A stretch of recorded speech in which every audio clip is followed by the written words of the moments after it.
할렐루야. 할렐루야. 네, 사랑하는 귀한 우리 예성가족, 네, 감사합니다. 사랑하는 우리 예성가족 그리고 동역자 여러분, 정말 반갑습니다. 하나님께서 허락하신 삶의 또 하나의 은총, 삶의 기적, 2022년 정말 거룩함으로 시작하는 여러분의 모든 사역과 삶의 영역 가운데 살아계신 아버지 하나님 위로부터 주시는 풍성한 은혜가 함께 하시기를 주님의 이름으로 축원합니다. 시편에 여러분이 잘 아시는 말씀이 우리를 새로운 역사 속에 기대함을 갖게 하고 있죠. 주께서 은택으로 한 해의 관을 씌우시니 주의 길에는 기름 방울이 떨어지며 들의 초장에도 떨어지니 작은 산들이 기쁨으로 띠를 띄었나이다 라고 하는 시편 65편 말씀을 신년 우리 모두는 이 말씀을 붙잡고 우리의 사역과 가정, 작은 산은 가정과 우리 교회를 의미하는데, 가정과 교회 위에 또 우리의 모든 살아가는 우리의 인생 행로 위에 주의 은택의 기름, 주의 약속과 축복의 기름이 떨어지는 그런 한 해를 소망하는 마음이 우리 가운데 모두에게 간절한 줄로 그렇게 저는 믿습니다. 매인 것 같고 다친 것 같은 2년 동안의 코로나의 삶의 상황은 참으로 모든 것들을 바꾸어 놓았다고 생각을 합니다. 거리두기라고 하는 것은 상당한 우리를 당황하게 만들고, 이 열들 속에서 우리는 하나님과의 덩거리로 하나님과의 관계의 서운함이 이루어져서 우리 동역자 여러분들이 많은 고민과 기도가 주님 앞에 들어졌을 거로 저는 그렇게 생각을 합니다. 이제 새해 하나님께서 주시는 새로운 은혜의 역사와 사역들이 시작되기를 바라는 마음은 여러분이나 제가 동일합니다. 어떤 물질 명사 뒤에 결자라는 단어를 전미사를 붙이면 이 물질 명사에서 또 다른 어떤 분위기를, 또 다른 어떤 성격을, 또 다른 감격을 가져오게 되죠. 예를 들어서 물이라고 한다면 단순한 물이지만 그 뒤에 결이 붙으면 단순한 시적인 의미만 아니라 부드러움의 느낌이 달라지게 되는 것이죠. 폭포 같은 물, 여러분 쓰나미 같은 물로 연상할 수가 없는 거죠. 결자가 있다고 한다면. 나무는 이것이 참, 여러분, 나무는 가죽만큼 사람을 편하게 하는 거지만 그냥 나무가 아니라 그 뒤에 결자를 붙이면 나무결 하면 나무의 나이트를 느끼게 되고, 그리고 더 나아가서는 이 나무에 또 다른 마음의 친근감을 갖게 오는 거죠. 머리라면 우리 모두가 갖고 있고 만지는 것입니다만 그 머리에 명사 뒤에 전미사 결자를 붙이면 머릿결, 사랑을 느끼게 되고 우리는 또 다른 마음을 갖게 하는 것입니다. 마찬가지로 명사 앞에 새자를 붙이면 이 모든 것들은 그것만으로도 우리의 마음을 들뜨게 하고 기대하게 하고 때로는 잠잠한 소망을 갖게 하는 거죠. 예를 들어서 새해, 새달, 그리고 새날, 새일, 새빛, 새벽, 여러분 이런 단어들은 늘 들어도 우리에게 신선함, 그 글자 하나 새자가 들어있는데도 우리의 삶은 그렇게 새로운 각오와 다짐을 이끌어낼 수가 없습니다. 2022년 이 새해 이런 마음으로 우리 사역과 한 해를 시작하면 어떨까 하는 마음이 저의 마음에 우리 동역자들과 함께 좀 가져보고 싶습니다. 이런 마음 말이죠. 정말 기적같이 하얀 눈이 내리고 거기에 아무도 걷지 않는 그 눈길에 오늘 같은 새벽, 어제 같은 밤이 되겠죠. 거기에 첫 걸음을 내딛는, 첫 발자국을 내딛는 그런 마음으로 2022년을 여러분, 이전에 노트를 하나 사면 그 노트에 연필에다 침을 묻혀서 꾹꾹 맨 앞장에다가 내 이름 석자를 적는 그 기대함으로 시작하는 2022년. 자식의 돌상 앞에서 처음으로 걸음마를 내딛는 그 자식을 바라보고 박수를, 손뼉을 치는 그 설레임으로 시작하는 이해가 된다면, 한 1막이 끝나고 새로운 막이 올라올 때에 징소리, 동나의 소리, 그 동나의 소리가 새로운 세상을 여는 것처럼 우리에게 기대를 주는 그 동나의 소리를 듣는 기대감을 가지고 2022년 이 새해를 시작한다면, 새 가죽 새 가죽 부대에 새 수를 넣는 주님의 말씀의 신선함의 기대를 가지고 이 해를 출발한다면 우리는 작년과 다른 올 한 해 동안에 어떤 하나님의 이끄심이 있지 않을까. 살아봐도 그게 그거고 목회를 해도 그 일이 그 일이고 이렇게 생각해야 한다면 하나님도 잠시 우리의 생각 속에 멈춰 계시지 않을까라고 하는 조심스러운 생각을 해보기도 합니다. 벌써 1월의 반이 지나갔습니다. 이 1월의 반 가운데 우리는 새로운 일들을 우리 가운데 행하시는 그 하나님에 대한 기대와 소망이 우리 가운데 사라지지 않았으면 좋겠어요. 올해도 2022년을 시작해 보니까 또 연해, 또 여러 날, 여러 달, 여러 날과 같이 그렇게 살아가는구나 라고 하는 순간 우리의 모든 기대와 소망은 사라져버리게 되고 하나님께서 우리에게 주시는 그 놀라운 약속도 희미해지게 되는 것입니다.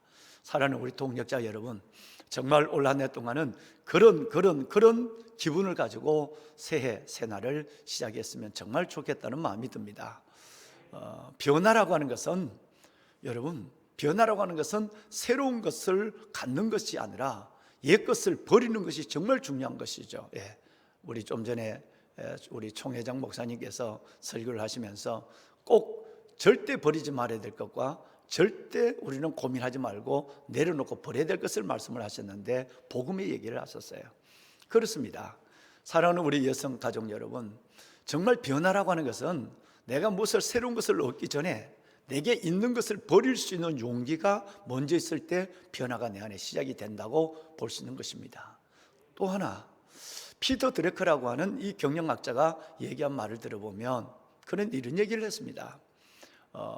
사람은 별로 중요하지 않는 일에 성공하는 것은 최악의 실패를 가져오는 것이다 라는 말을 했어요.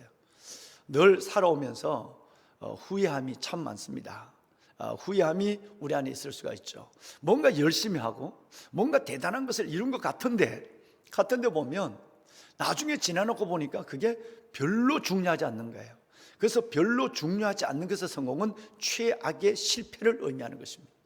많은 사람들이, 특별히 넌크리스찬들, 하나님을 알지 못하는 사람들은 별로 중요하지 않는 일에 성공해서 최악의 실패로 인생을 후회하는 사람들이 너무 많거든요. 간혹 우리 동역자들, 목회자들을 만나봐도 그렇습니다. 저건 별로 중요하지 않는데, 저거 대수롭지 않는데, 주님이 대단하게 생각하는 것을 내가 대단하게 생각하면 그 믿음이 있는 것입니다.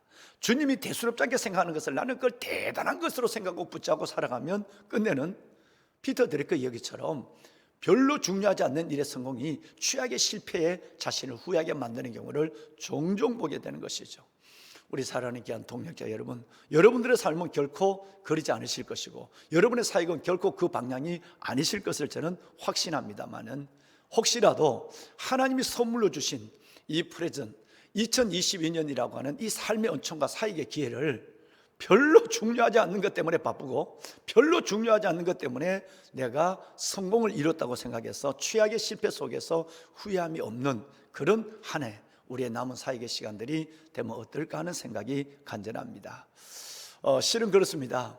지금 오늘 제가 간단한 성경을 한 절을 보고 말씀을 나눌 텐데, 성경에 보면 실질적으로 하나님이 부모로 말미암아 축복을 줬고, 그리고 하나님께서 그에게 엄청난 삶의 은총을 그에게 허락해 줬지만, 시간적 기회, 여러분 시간적 축복입니다.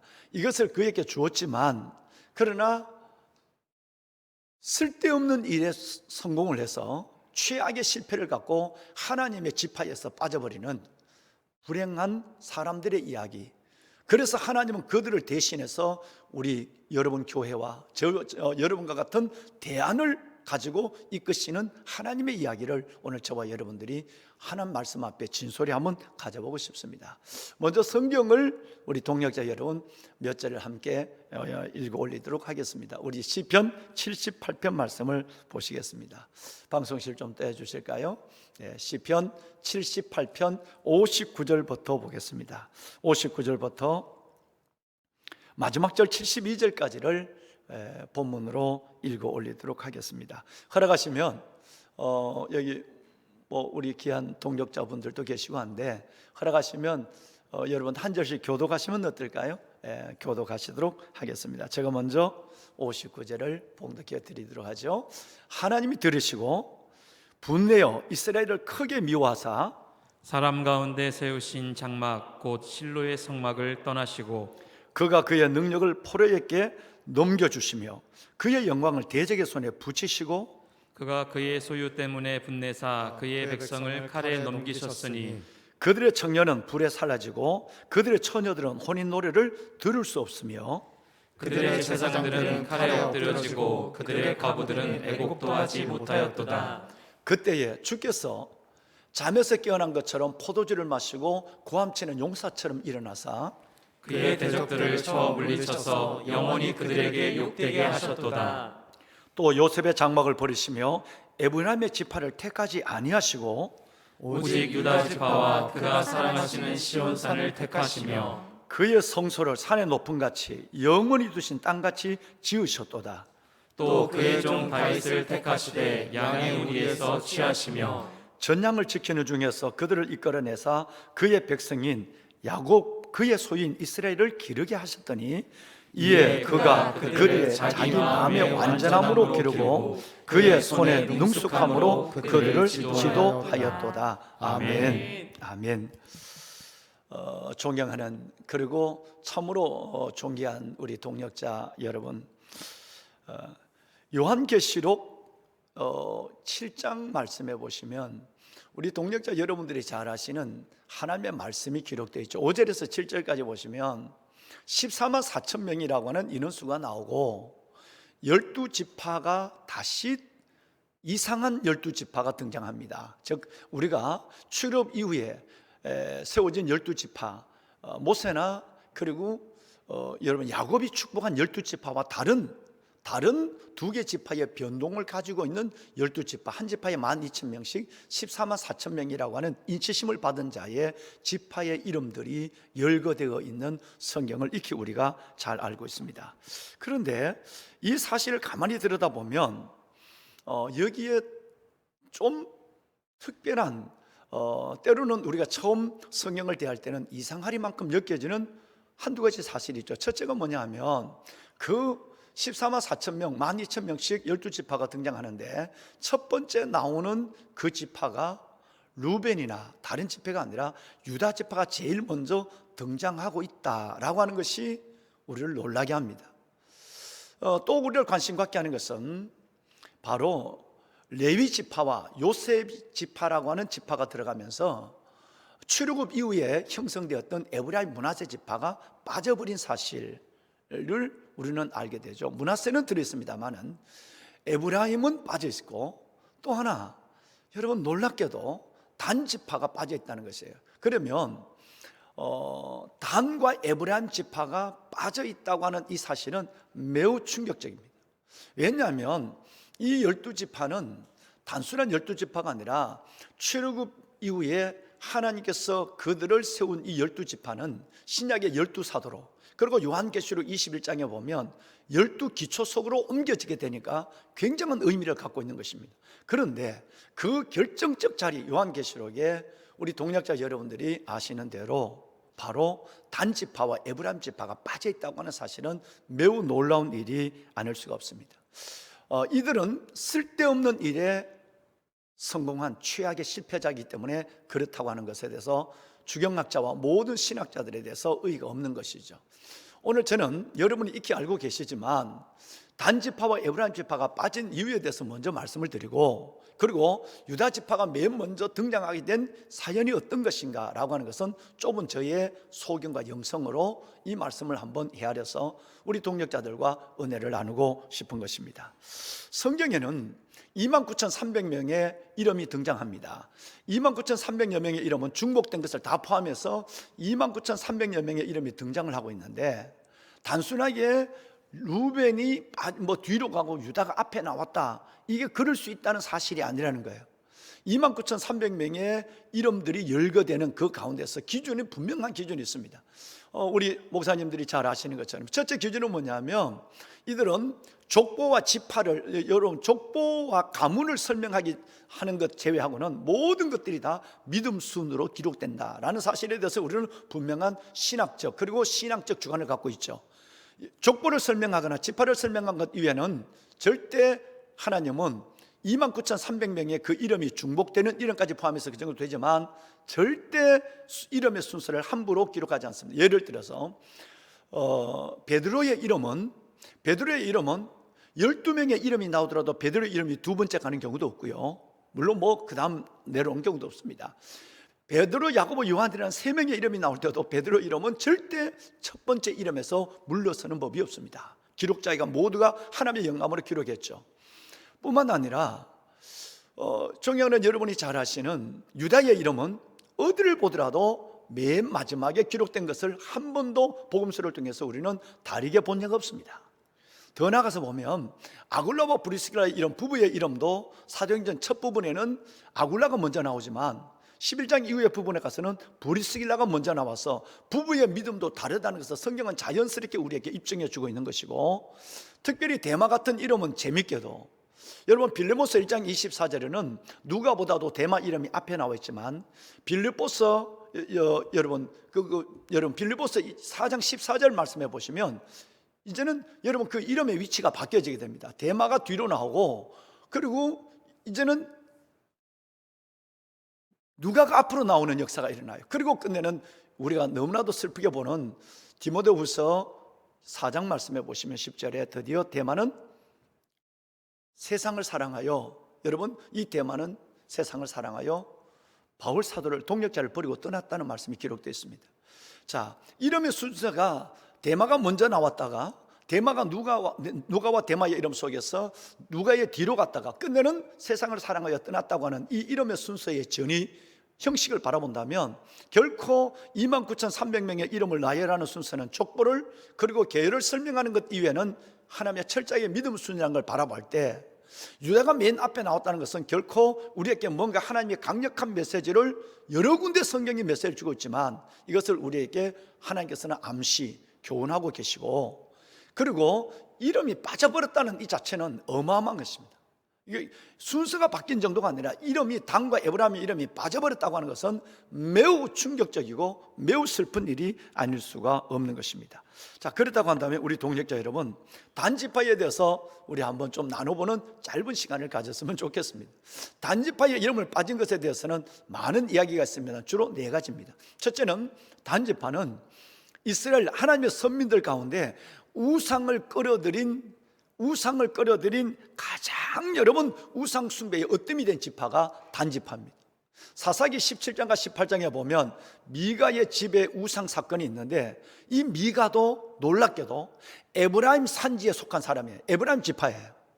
에브라임 지파에서 이 미가가 여러분 우상을 신상과 드라빔과 에봇을 만들었어요. 그런데 18장에 와보면 단지파 사람들이 와서 그 에브라임 산지에 있는 미가 집에 있는 그 여러분 신상과 에봇과 드라빔을 그들이 탈취해 가면서 온 이스라엘 지파 속에서 북이스라엘을 중심으로 한 우상과 신상과 드라빔을 섬기는 하나님의 신앙을 변질시키는 데 어떤 역할을 한 사람들이 바로 단지파 사람들이라는 것을 우리는 성경을 통해서 알고 있는 것이죠. 뿐만 아니라 사랑하는 동역자 여러분, 훗날 열왕기상 12장 말씀해 보시면 에브라임 지파가 여러분 이 에브라임 지파에서 여로보암이라고 하는 한 사람이 등장하죠. 여로보암, 북이스라엘의 시작이죠. 그 여로보암이 우상을 두 개 만들어서 이 우상의 제단을 만들면서 하나는 단에다가 두고 하나는 베델에다 두었다라는 말씀을 우리는 성경을 통해 볼 수 있습니다. 그러니까 이제는 이 우상이 하나님을 변질시켜가는, 믿음을 변질시켜가는 이 일들이 에브라임과 단 이 두 지파의 협작을 통해서 놀랍게 북이스라엘로 확장되고 있는 그 모습을 보는 것입니다. 하나는 단 지파에다 뒀다는 거예요. 이 단은 성지순례를 다녀오신 많은 분들이 계시는데 저 갈릴리 호수의 북쪽에 여러분 이 그 헬몬산으로 가다 보면 텔단이라는 곳이 있는데 그 단지파가 옮겨진 자리예요. 그 물이 많은 그 텔단, 거기에서 얼마나 타락한 하나님을 섬겼는가. 아직도 그 텔단에 보면 그 하나님이 명령하지 아니하는 제단을 여러분 우리는 눈으로 확실히 볼 수가 있습니다. 그리고 이 우상이 베델과 단에 뒀던 우상이 온 북이스라엘을 오염시켰다는 사실에 대해서는 우리는 놀라움을 금하지 않을 수 없는 것입니다. 또 하나는 이 단지파가 이 요한계시록에 빠진 이유는 이스라엘 랍비들이 이 단지파에 빠진 이유에 대해서는 예레미야서 8장 16절 말씀을 중심으로 해서 앞으로 적그리스도가 단지파에서 온다는 사실에 대해서 이 랍비들은 이 8장 16절을 확대 해석해서 그들은 철떡같이 지금도 믿고 있습니다. 분명히 적그리스도는 단지파에서 온다라고 하는 이 말씀을 예레미야 8장 16절을 통해서 믿고 있기 때문에 그럴 수도 있는 것입니다. 또 하나가 뭐냐면 무엇보다도 동력자 여러분 무엇보다도 분명한 것이 있어요. 이 분명함이 뭐냐 하면 단지파의 습성 때문입니다. 이름과 습성입니다. 단이라는 이름은 우리 목사님들이 아시는 것처럼 비방하다, 그리고 또 하나는 재판관, 비웃음, 여러분 이런 의미를 가지고 있습니다. 이 단의 의미, 그 이름 의미 그 자체가 말하는 것처럼 이스라엘 민족 안에서 단지파는 매우 성가신 존재였습니다. 지파의 자리를 옮기는 과정도 여러분이 아시지만 우상을 섬기고 우상을 만들어서 많은 사람을 오염시키는 이 사실을부터 시작해서 단지파의 존재는 참으로 안타깝기 그지없습니다. 그래서 하나님께서는 야곱을 통해서 이 단지파를 예언한 걸 보면 왜 단지파가 빠질 수밖에, 골이 날 수밖에 없는가를 알 수가 있는데, 창세기 49장 17절 말씀에 보면 단은 길섭의 뱀이요 새끼의 동사가 되어서 말과 말탄자를 넘어뜨린다는 말씀이 창세기 49장 그 야곱의 축복 가운데, 유일하게 야곱의 축복 가운데서 이 저주 같은 이야기가 몇 번 나옵니다. 나오는데 그 중에 하나 단에 대해서는 일말의 재고도 없는 저주가 나와요. 아버지가 아들을 위해서 하는 기도라고는 믿기지 않을 정도입니다. 이 단은 길섭의 뱀이다, 새끼의 독사다, 그래서 말과 탄자를 함께 무너뜨리는 존재들이다 라고 야곱은 예언을 하고 죽습니다. 그러면 그 전에 보면 어떨까요? 그 먼 전에 여러분 그 이후에 모세는 어떻게 여러분 이 일을 했을까요? 모세는 마지막 죽기 전에 그는 12지파를 축복하는 가운데서 신명기 33장 22절에 이렇게 말합니다. 단에 대하여 일렀을 때 단은 바산에서 뛰어나오는 사자의 새끼로다 그랬어요. 사자는 사자인데 좋은 사자가 아니라 철없는 사자예요. 새끼 사자라 되어서 먹이를 분별하지 못하고 아무거나 물어제치는, 아무거나 물어서 아무거나 상하게 하는, 자기가 죽을 줄 모르고 아무나 물어제치는 철없는 사자, 누구든지 물어서 뜯기만 하는 사자. 여러분 이것이 모세가 그 이후에 모세가 예언한 것입니다. 이런 상황을 바라볼 때에 여러분 이 단은 참으로 안타까운 지파가 될 수밖에 없었죠. 그의 가지고 있는 습성 자체가 늘 남을 비판하는 것입니다. 자기가 잘났다고 생각하는 것이고 자기가 맞다고 생각하는 재판관의 의미를 가지고 있는 이 단의 지파의 모습을 보죠. 재미난 것은 저는 성경을 보면서 삼손을 봤어요. 삼손이 왜 삼손인가? 삼손이 단지파거든요. 삼손이 여우의 꼬리에다 불을 붙여서 온 남의 타작이, 여러분 추수할 타작대가 된 온 밭을 다 불태우는 일들을 한두 번 보게 되는 거죠. 여러분 이것은 단지파의 습성을 그대로 나타낸 것이라고 저는 개인적으로 생각하는 것입니다. 뭐든지 남을 못 살게 굴고, 뭐든지 남의 밭에 불을 찔러버리고, 뭐든지 남을 비난하고, 그래서 이스라엘 민족에게는 매우 성가신 존재. 그래서 삼손은 마지막 죽기까지 그는 이런 일들을 하면서 단지파의 그 성격을 여실히 드러낸 사건이라고 저는 개인적으로 생각하고 있습니다. 여러분 에브라임 지파가 빠진 것도 우연이 아닙니다. 결코 여러분 우연이 아닙니다. 여기는 상당한 여러분 어떤 사형과 에브라임 지파의 사형과 무관하지 않는 형편이 있다는 것이죠. 호세아서를 읽어보시면 이스라엘 민족을 대언하는 세 가지 단어가 나오는데, 하나는 유다라는 단어고, 하나는 이스라엘이라는 단어고, 하나는 아시는 대로 에브라임이라는 단어예요. 그런데 호세아서를 읽어보면 호세아서 전체를 도배하고 있는 것이 뭐냐면 타락한 에브라임에 대한 얘기가 가득합니다. 특별히 5장에서부터 13장까지는 여러분 너무너무 많이 나와서 에브라임은 이스라엘을 대명하는 대명사입니다. 그런데 유독 에브라임에 대한 말을 깊이 여러분 나누고 있는 것입니다. 마치 고멜이 호세아를 떠나서 여러분 세상과 더불어서 다른 음란을 행한 것처럼 에브라임, 이스라엘 백성들이 하나님을 떠난 것에 대한 것을 얘기하면서 거기에 누굴 이름을 넣느냐 하면 에브라임의 이름만 넣습니다. 예를 들어서 5장을 보시면 5장 3절에 보면 에브라임아 내가 음행하였고 이스라엘이 더러워졌도다 그랬어요. 여기서 에브라임을 불러가며 이스라엘이 음행과 더러워진 사실들에 대해서 말씀을 하고 있고, 여러분 7장 8절에 보면 여러 민족 가운데 혼합되어서 에브라임은 뒤집지 않는 전병이다 그랬어요. 에브라임의 이름은 창대함이라는 뜻을 우리는 모두가 알고 있습니다, 동역자 여러분. 그런데 이 창대함의 에브라임이 겉은 여러분 아버지 요셉으로 말미암아 창대함의 복을 받았고 번성함의 은혜를 얻었지만, 그러나 어느 순간에 겉은 위는 화려한데 밑에는 타고 뒤집지 않으니까 밑에는 타서 못 먹는 전부, 위에는 먹을만하게 존재가 되어 있지만 안에는 전혀 먹을 수도 가질 수도 없는 존재로 바뀌어져 있는 것을 가리켜서 뒤집지 않는 전병, 흔히들 목사님들 많은 이 설교를 통해서 은혜를 끼친 걸로 저는 그렇게 압니다. 여러분 그 존재를 얘기할 때 에브라임을 얘기하고 있는 것입니다. 13장을 보면 호세아서 13장을 보면 12절 말씀에 이런 말씀이 있습니다. 에브라임의 불의가 봉합되었고 죄가 저장되었나니. 무서운 얘기가 아니겠습니까? 목사님들이 가장 염려하는 문제가 아니겠어요? 회개하지 않는 죄, 회개를 토설해 하는 것이 아니라 내 안에 저장하고 살아, 이 어마어마한 죄를 지으면서도 내 안에 죄를 저장하고 사는 것입니다. 그리고 여러분 이 죄가 아예 드러나서 하나님 앞에 정리되는 것이 아니라 이 죄를 봉합해 버렸어요. 그러니까 이 말은 에브라임에는 소망이 없다는 것을 성경은 단적으로 말씀하고 있습니다.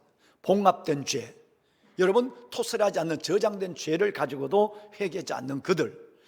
그러니 여러분 이 에브라임에 대해서는 우리는 다른 생각을 가질 수가 없습니다. 자, 이제 결정적인 말씀 한 절을 보겠습니다. 13장 3절을 보시면 에브라임이 왜 요한계시록에서 14만 4천 명 그 12지파에서 빠져버렸는가 하는 것은 네 가지로 분명히 말씀하고 있습니다. 이 에브라임은 아침의 구름 같아, 그리고 금방 보이다 사라지는 이슬 같아, 꿀뚝에 나오는 연기처럼 사라져버리고 때로는 강풍 큰 바람에 쫄려가는 쭉정이 같아. 보기는 에브라임이 창성함이란 뜻이니까 에브라임이 얼마나 창성했습니까? 이 아름다웠지만 끝내는 하나님이 보실 때 그가 별로 중요하지 않는 일에 성공했어요. 별로 중요하지 않는 일에 대단했어요. 별로 중요하지 않는 일에 창대했어요. 이 상황 속에서 하나님은 네 가지를 표현합니다. 이건 하나님의 종말론적 심판을 얘기하는 거 있는 거죠. 아침의 구름, 이 아침의 구름은 금방 사라져 버립니다.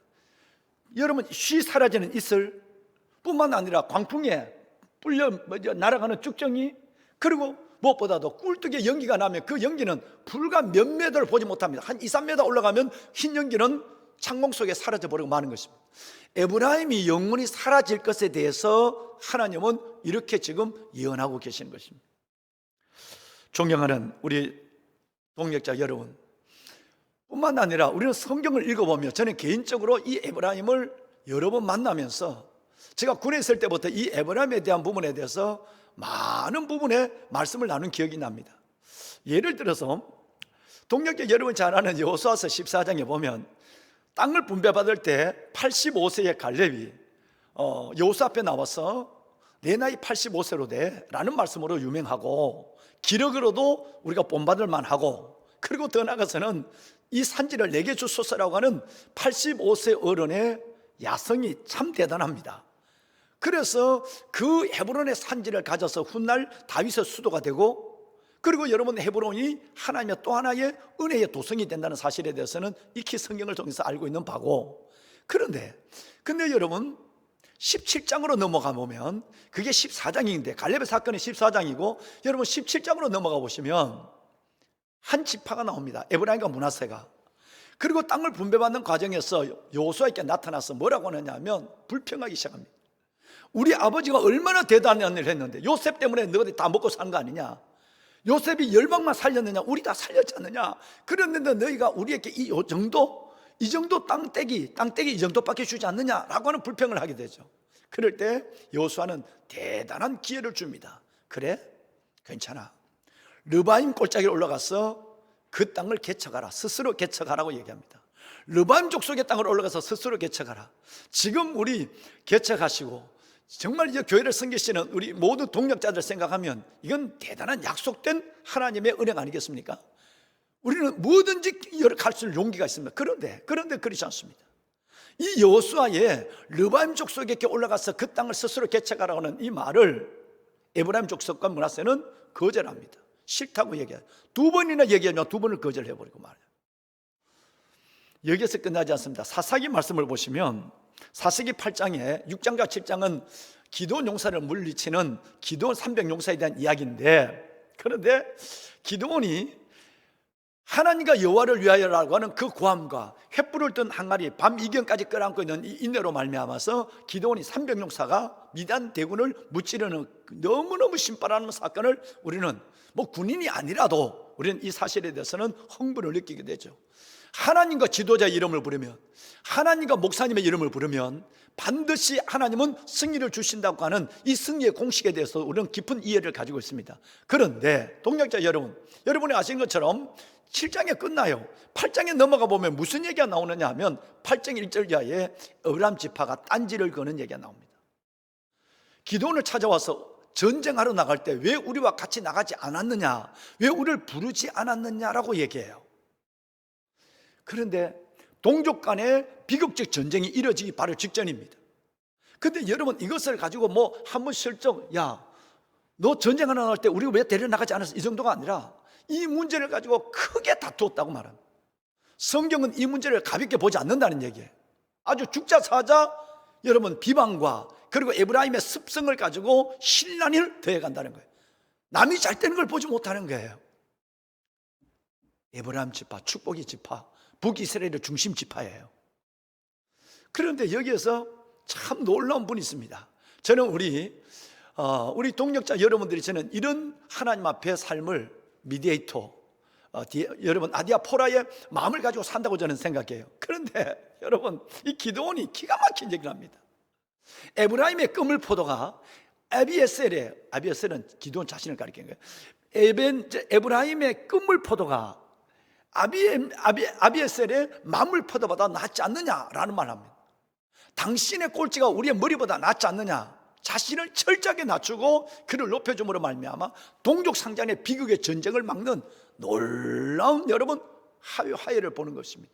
마치 예수님을 보는 것 같습니다. 저주와 죄 속에 빠져있는 우리를 그리스도께서 하나님과 우리 사이에 다리를 놓아주심으로 여러분 하나님과 우리 사이를 연합하게 한 예수 그리스도를 보는 것 같은 위대한 복음이 여기서 선포되고 있죠. 기도원입니다. 자, 그런데 여러분 충격적인 문제는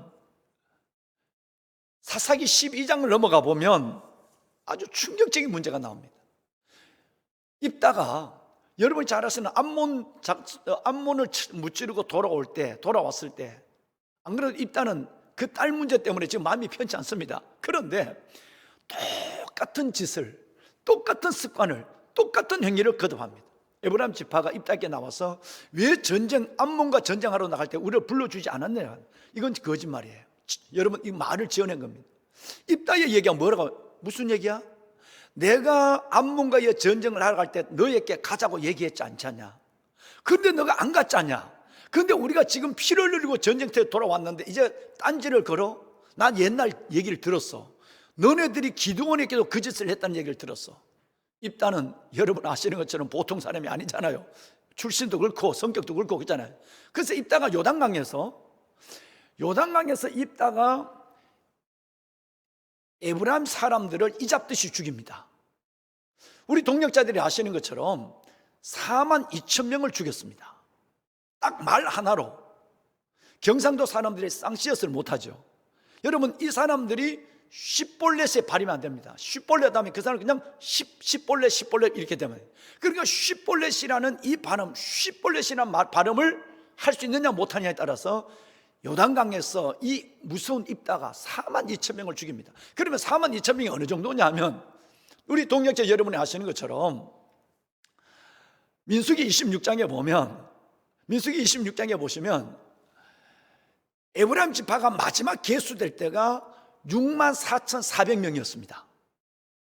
6만 4,400명 중에서 4만 2천 명이 죽었다면 에브라임 지파 거의 다 3분의 2가 무너져 버린 것이죠. 에브라임은 죄를 여로보암이라고 하는 존재를 통해서 북쪽 이스라엘의 죄를 퍼진 정도가 아니라 과거도 마찬가지고 그가 살아온 삶은 당과 전혀 다를 바가 없습니다. 당과 거의 같은 하나님 앞에 그런 복을, 그런 은혜를 받았지만 여전히 은혜를 은혜로 살지 못하고 믿음을 믿음으로 살아가지 못하는 이 두 지파에 대해서 하나님은 작정하신 뜻이 있습니다. 자, 여러분 이제 우리 한번 성경을 한번 잠시 보시고 말씀을 나누겠습니다. 여러분 오늘 읽으신 말씀 속에서 드디어 하나님은 60절 말씀과 67절, 68절 말씀을 통해서 매우 놀라운 얘기를 하십니다. 60절 말씀을 먼저 보겠습니다. 사랑 가운데 세우신 장막 곧 실로의 장막을 떠나시고 그랬어요. 67절로 내려와 보시면 또 요셉의 장막을 버리시고 요셉을 버리셨대요. 요셉의 장막을 버리시고 에브라임 지파를 하나님은 택하지 않았다. 이제는 하나님을 에브라임 지파를 내려놓았다는 것입니다. 그리고 68절 오직 유다 지파와 시온 산을 하나님은 택하셨다라고 하는 놀라운 말씀들이 있습니다. 여러분 비극과 축복의 말씀이 함께 공존하고 있는 시편 78편을 우리는 함께 보는 것입니다. 저는 이 말씀을 지난 송구 영신 예배 때 송년주일 12월 26일인가요? 여러분 송년주일 때 저는 이 말씀을 우리 성도들과 함께 깊이 나눴습니다. 참으로 왕관의 보석 같으신 우리 동역자 여러분, 단과 에브라임, 우리는 이 두 지파를 오늘 이 시간 한번 생각해 볼 필요가 있습니다. 에브라임은 아버지 요셉이 열방을 살렸습니다. 70가족을 살렸습니다. 그래서 끝내는 야곱은 요셉을 축복할 때 요셉은 무슨 한 가지? 샘 곁에 무슨 한 가지라 그 가지가 담을 넘었도다. 활 쏘는 자가 그를 학대하며 군박했지만 오히려 요셉의 팔이 경강하고 그 팔에 힘이 있으면 요셉의 아버지 전능자의 손을 힘입음이라 라고 하면서 최고의 축복을 주고 있습니다. 그 지파가 하나님은 요셉을 버렸다라고 이제 나옵니다. 요셉을 버렸다. 단 그 엄청난 하나님의 은혜와 복을 받았지만 이 단을 버리시고 에브라임을 버리셔서 끝내는 요한계시록 14만 4천 명 상징적인 숫자일 수 있고 뭐 어떤 다른 해석이 있을 수 있지만 그 12지파 안에 하나님은 이 두 지파를 빼버리는 엄청난 사건들을 우리는 보게 된 것입니다. 저는 우리 교단과 우리 교회와 한국 교회가 이러면 어떻게 할까 하는 걱정이 동역자 여러분 솔직한 말로 저는 오래전부터 이 걱정이 지겠습니다. 정말 저는 중령 때부터 한국교회 무너짐에 대한 부분에 너무너무 많은 것들을 저는 보아왔습니다. 이 교회를 섬기기 12년 전 이 교회를 섬기기 시작할 때도 저는 하나님 앞에 어떤 면에서 보면 다른 케리그마, 디다케, 디아코니아, 코이노니아라고 하는 이 4대 중림과 상하 구도에서 수평 구도로, 목사 중심에서 평신도 중심으로, 성장 구도에서 건강 구도로, 직분 중심에서 은사 중심으로라고 하는 철저한 이 네 가지 프레임, 이 네 가지 패러다임으로 들어가게 된 이유도 벌써 저는 중령 때부터 한국교회에 대한 흔들림을 눈으로 그리고 사역 현장 속에 너무너무 많이 봤기 때문입니다. 그때는 코로나라는 게 올 줄도 몰랐습니다. 엄청난 축복을 받은 에브라임의 복을 한국교회는 이뤄왔습니다. 그렇지 않습니까? 세계 유례 없는 부흥을 우리는 경험했습니다. 70년대 80년대 부흥, 뭐 90년대 초반까지만 해도 얼마나 놀라운 우리는 하나님의 부흥을 눈으로 사역 현장에서 경험했습니까? 사역자들은 넘쳐서 북한의 문이 열리기를 기다리고 있었고 선교사는 1년에 선교사를 4,000명씩 파송하는 이런 일들이 우리 안에 있었습니다. 선교 한국을 하면 5,000명이 결심했습니다. 청년들이 선교사가 되겠다고. 하나님이 한국교회에 엄청난 복을 줬습니다. 에브라임 단 이상의 복을 하나님은 주신 것이죠. 유례 없이 하나님께는 많은 신학교를 세워주었고 그 신학교를 통해서 수많은 주의 종들이 배출되었습니다. 그런데 한국 교회는 not of the world, in the world and not of the world. 세상에 있지만 세상에 속하지 않는 그 교회의 모습을 갖지 못했던 것은 솔직히 우리가 인정할 수밖에 없는 그 모습은 매우 하나님을 어렵게 만들었지 않는가라는 생각을 갖습니다. 그 엄청난 부흥과 그 어마어마한 하나님께서 주신 축복을 우리가 어떻게 감당했는가를 스스로 물어본다면 하나님 앞에 말씀을 들을 일이 별로 없어지는 우리들의 현실입니다. 우리 동역자 여러분, 현실적으로 여러분, 우리가 하나님 앞에 이 코로나라고 하는 엄청난 팬데믹의 이 혼란의 상황을 맞으면서도 우리는 회개를 가지고 하나님께 나갔지만 진정한 회개가 아니라 형식적인 회개가 하나님 앞에 드려지게 되었고 2년이라는 세월 동안에 우리 교회로서는 변화된 것들이 거의 보이지 아니하는, 왜? 우리가 변하지 않으니까. 우리가 변하지 않으니까 변하지 않는 교회 속에서 세상으로부터 러시아 정교회가 돌을 맞는 것처럼 교회가 돌을 맞는 어려운 시국 속에 우리는 지금 살아가고 있는 것입니다. 희생이 없는 우리의 신앙의 모습들은 세상으로 하여금 의아심을 갖게 하고, 더 나아가서는 좁은 문을 모르는, 좁은 문이 정문인데 주님이 말씀하신 이 좁은 문의 정문을 모르는 우리들에게는 세상의 끝없이 넓은 문만 우리를 유혹하고 그 안에서 우리의 정체성마저도 잃어버리는 그런 삶을 살아가고 있는지도 모릅니다. 보배로운 우리 귀한 동역자 여러분, 뿐만 아니라 여러 교단 속에 있는 그 교단의 정치들은 세상 사람들로부터 비난을 받을 뿐 아니라 같은 교단 안에 있는 수많은 목회자들로부터도 엄청난 비난과 실망을 느끼게 하고 그들이 독립교단으로 떠나버리게 되는, 거기도 여러분 한 20년 후는 똑같은 전차가 일어날 것으로 저는 생각합니다만은, 여러분 이런 일들은 우리 교단만의 문제가 아니라 한국교회 전체가 안고 있는 정말로 병 같은 문제가 우리 가운데 있습니다. 왜 하나님은 단을 버리셨는가? 왜 하나님은 에브라임을 버리셨는가? 하나님은 이 어마어마한 복을 줬지만 그 부흥과 그 영광과 하나님의 축복을 감당하지 못할 때 우리가 그렇게 되면 어떻게 할까라고 하는, 여러분 이런 생각들을 지어볼 수 없는 이 시간, 우리는 바로 이 33회 평생교육 이 시간을 갖습니다. 2022년을 생각하며 시작하면서 우리 동역자 여러분, 단과 에브라임의 이 아주 구체적이고 아주 자세한 디테일한 그들의 모습을 바라보면서 우리의 모습을 다시 한번 투영해 보고, 우리가 하나님 앞에서 우리에게 축복을 잃어버리지 않는, 하나님의 은혜 가운데서 빠져버리지 않는 그런 교단, 그런 교회, 그런 여러분 우리 모든 주의 종들이 되기를 간절한 마음으로 소원합니다. 아멘. 역대하 7장 13절 말씀에 보면 이스라엘 백성들이 이 일들을 하지 않을 때, 에브라임뿐만 아니라 모두 마찬가지입니다. 이렇게 살아가지 않을 때 하나님은 어떻게 하시겠다고 하냐면 세 가지를 주신다고 말해요. 첫째는 하나님께서는 놀랍게도 하나님이 바로 하늘의 재앙을 내리신다는 거죠. 가뭄이에요, 한재예요. 또 하나는 황충과 메뚜기입니다. 마지막 세 번째는 전염병입니다. 기근과 칼과 전염병, 이것은 하나님이 지금껏 구약에서 신약까지 변하지 않는 하나님의 방법입니다. 50km 북방에 있는 저 북한이 어떻게 여러분 저렇게 여러분 40년이 넘도록 저도 흉년만 듭니까? 이해가 되지 않죠? 여러분 뚝 떨어져 있는 섬처럼 떨어져 있거나 200km 떨어져 있는 것이 아니라 50km 북방에 있는 저기는 어떻게 매년 재해만 일어나고 먹을 것이 없고, 50km 남쪽에 있는 여기는 20년 동안 풍년이 되어서 전국 미국 창고가 차고 넘치는 일이 일어납니다. 무엇으로 여러분 설명할 수 있을까요? 하나님 있고 없고의 문제입니다. 하나님 있고 없고의 문제예요. 그렇다고 한다면 하나님은 하나님이 없는 그들에게는 끝없이 하늘을 닫아버립니다. 옥수수 박사, 여러분 그 옥수수 박사 잘 아시죠? 이분을 만났을 때 그분이 목사님 이거는 된다고 생각했습니다. 그런데 다 해서 옥수수가 이렇게 수염을 달고 올라왔을 때 하나님이 막아버리더라. 목사님 저는 이거 하나로 북한을 충분히 살릴 수 있다고 내가 자만 뜨는 것이 교만이었다고 하는 얘기를 여러분 저에게 했습니다. 안 됩니다. 될 수가 없습니다. 왜? 하나님이 하늘을 닫아버리거나 또 된다 할지라도 메뚜기와 황충이 먹어버리거나, 그 다음에는 여러분 전염병으로, 우리는 이런 어려움을 당할 때 하나님은 우리에게 그냥 이걸로 닫지 않습니다. 이걸로 끝내지 않았습니다. 내 이름을 걷는 내 백성이 그들의 악한 길에서 떠나 스스로 낮추고 기도하면 내가 하늘에서 듣고 그들의 죄를 사고 그 땅을 고칠 것을 약속했습니다. 이게 소망입니다. 할렐루야. 저는 우리가 좀 에브라임처럼 휘청거리고 단처럼 넘어졌다 할지라도 하나님은 반드시 우리 민족, 이 땅의 교회, 우리들에게 이 기회를 저는 주실 줄로 저는 확신합니다. 아삽은 시편 80편에 간절한 기도를 드립니다. 하나님, 우리를 회복시켜 주십시오.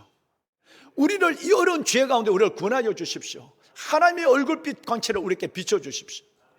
우리 온 성도분들이 요즘 새벽마다 하나님, 우리를 구원하소서, 우리에게 빛을 비추소서, 우리를 회복시켜 달라는 간절한 세 가지 기도 제목을 합니다. 왜? 하나님은 약속하셨거든요. 아무리 부족하고 연약해도 하나님은 반드시 우리에게 기회를 주시는 하나님이기 때문에 회복이 있을 것입니다. 반드시 구원이 있을 것이고 우리 안에 하나님의 얼굴의 광채의 빛에 역사가 일어나게 될 줄로 믿습니다. 보배로운 사랑하는 귀한 여러분, 하나님은 대안을 가지고 계십니다. 하나님은 대안을 가지고 계십니다. 참으로 동력자 여러분, 하나님은 대안을 가지고 계십니다. 하나님은 대안을 가지고 계십니다. 정말 여러분, 이 땅의 사람들이 에브라임이 그렇게 무너지는 것은 말까요? 자, 여러분 오늘 성경을 다시 한번 돌아가겠습니다. 읽으신 여러분 67절 말씀에 보시면 60절 말씀에 보면 사람들 가운데 세우신 장막 실로를 떠나시고 그랬어요. 자, 실로를 떠나셨다고 그랬어요. 이 말씀을 먼저 드리면 실로는 북이스라엘의 종교의 중심지죠. 그죠? 실로는 북이스라엘 종교, 왜냐하면 거기에 실로 하나님의 법궤가 거기 계셨으니까. 그래서 이 법궤가 엘리 제사장 시대에 여러분 홈리와 비나스가 이 법궤를 두고 블레셋과의 전쟁이 나가다 이 법궤가 뺏겨요. 그 순간에 하루에 엘리 제사장이 죽고 엘리 제사장의 두 아들 홈리와 비나스가 죽고 그의 며느리가 애 낳다 죽어요.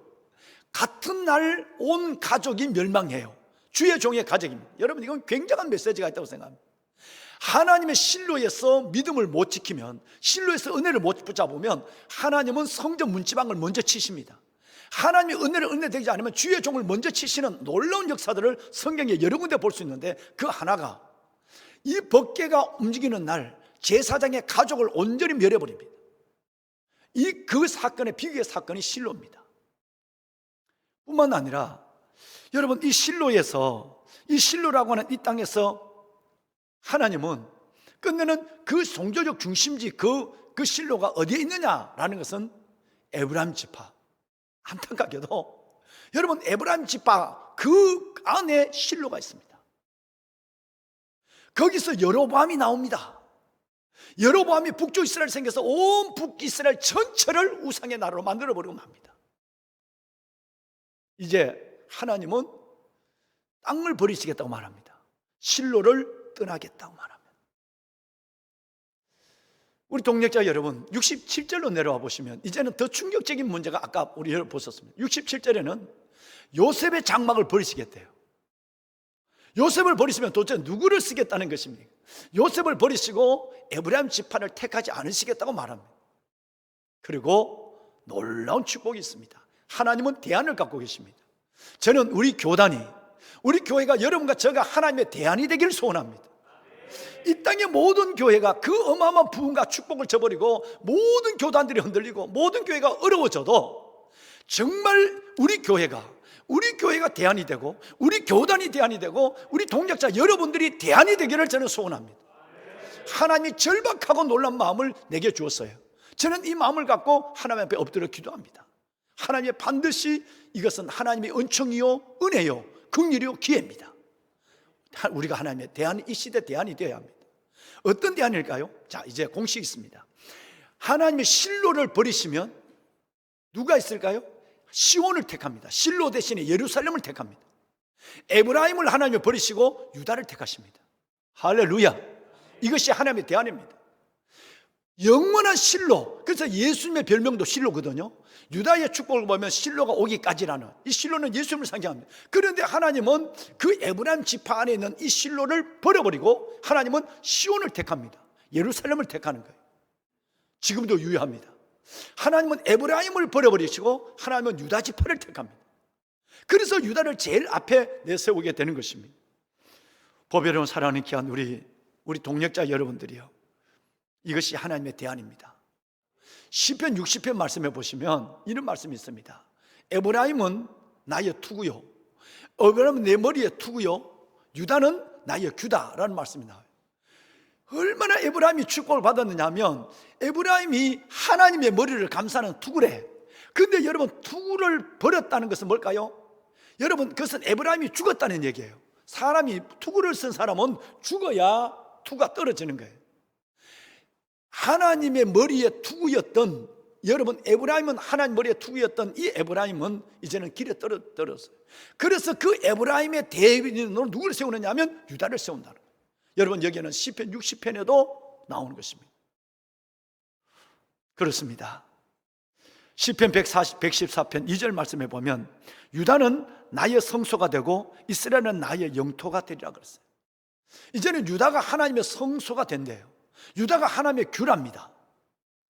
그럼 동역자 여러분, 좀 더 유다에 대한 축복을 알아보면 왜 유다인가? 왜 우리 교단이 유다가 되어야 되고 저와 여러분이 유다가 되어야 되는가? 라고 하는 하나님의 대안, 에브라임이 아닌 대안의 유다가 되어야 되고 실로가 아닌 대안의 여러분의 교회가, 저희의 교회가, 우리 교단이 왜 시온이 되어야 되는가? 라는 것입니다. 유다는 너무너무 놀라웠습니다. 제가 어디를 집회를 가면 마지막 집회에 3일을 하더라도, 요즘은 이틀을 하더라도 다른 교단에 가면 꼭 마지막 설교가 그대 이름은 유다입니다. 제가 1월 달인가요? 작년 11월 달인가 신림제일교회에서 한번 그 50주년 행사를 하신다고 그래서 한번 저를 부르셨길래 제가 순종하는 마음에 가서 뭘 하나님 말씀을 50주년 할 때 뭘 할까? 이 교회가 어떤 교회가 되기를 원할까 하다가 그대 이름은 유다라고 하는 설교를 했습니다. 하나님은 유다에 대한 어마어마한 사랑을 갖고 계십니다. 창세기 49장에 12지파를 축복하는 데 보면 8절 이하에서 12절까지가 유다의 복인데, 이 12절 이하에 나오는 요셉의 복과는 동역자 여러분 비교가 안 됩니다. 우리는 보통 눈이 어디가 있느냐 하면 요셉의 무슨 강가지, 생겼던 무슨 강가지라 그 가지가 담을 넘었다, 뭐 여러분 할 쏘는 자가 그런 학대지만, 여러분 이것과는 비교 안 되는 복이 그 전에 8절에서 12절 유다의 복이 나와 있습니다. 그 유다의 복에 오시면 여러분, 이거 유다는 형제의 찬송이 될지라, 유다가 형제의 찬송이 된다. 두 번째는 유다가 형제들이 유다에게 절한대요. 우리는 상식적으로 요셉의 형제들이 요셉에게 절하는 것만 생각했지만 하나님은 그 전에 모든 형제들이 유다에게, 그 아버지 아들들이 유다에게 절을 하겠다고 해요. 뿐만 아니라 실로가 오기까지 축복하는데 통치자의 지팡이, 하나님의 지팡이가 다리 사이에 있다.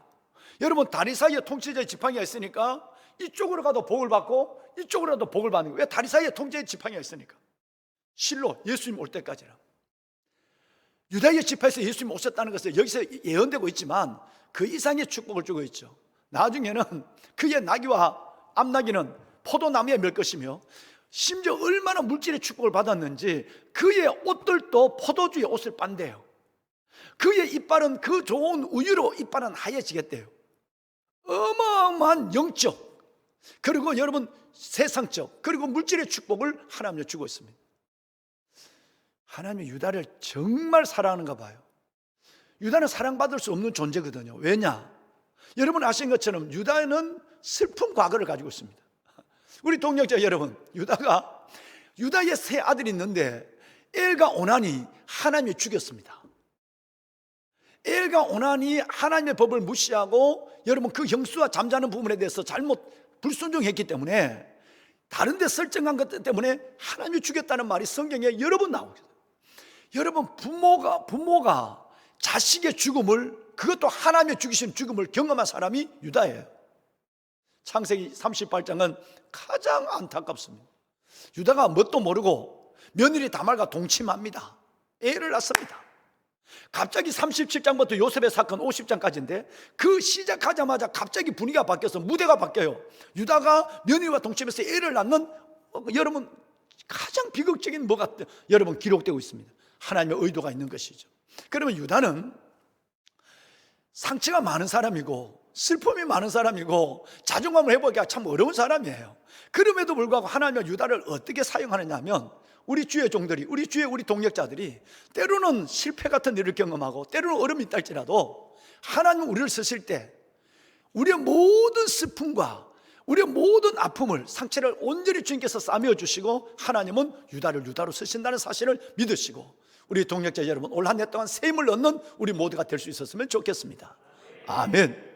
자, 여러분, 민수기 2장 3절을 보시면 12지파가 하나님의 성막을 중심으로 해서 동서남북 4개 지파씩 행진 유진을 하죠.